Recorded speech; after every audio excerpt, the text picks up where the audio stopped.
ఒకప్పుడు నేను ఇలా ఫీల్ అయ్యేదాన్ని. ఇయర్స్ పాస్ అవుతున్నాయి కానీ కెరీర్ గ్రోత్ మాత్రం స్లోగా ఉంది.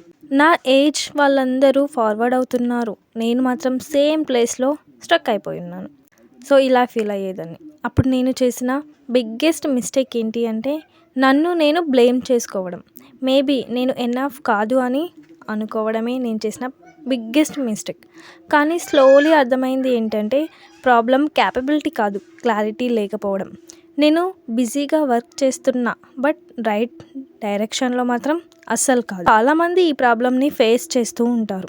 సో కరెక్ట్ డైరెక్షన్ లేక వాళ్ళు చేస్తున్న వర్క్ రాంగ్ అనుకుంటారు. అప్పుడు నేను పాస్ అయ్యాను. నా స్ట్రెంగ్త్ క్లియర్ చేసుకున్నా, నా ప్రియారిటీస్ మార్చుకున్నా. ఒక్కసారి క్లారిటీ వచ్చిన తర్వాత small but right step start చేశాను.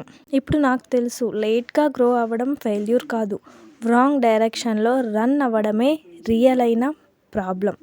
సో ఫ్రెండ్స్, మీరు కూడా ఇలాంటి ప్రాబ్లమ్ని ఫేస్ చేస్తున్నట్టయితే కింద నాకు ప్రాబ్లం అని టైప్ చేయండి.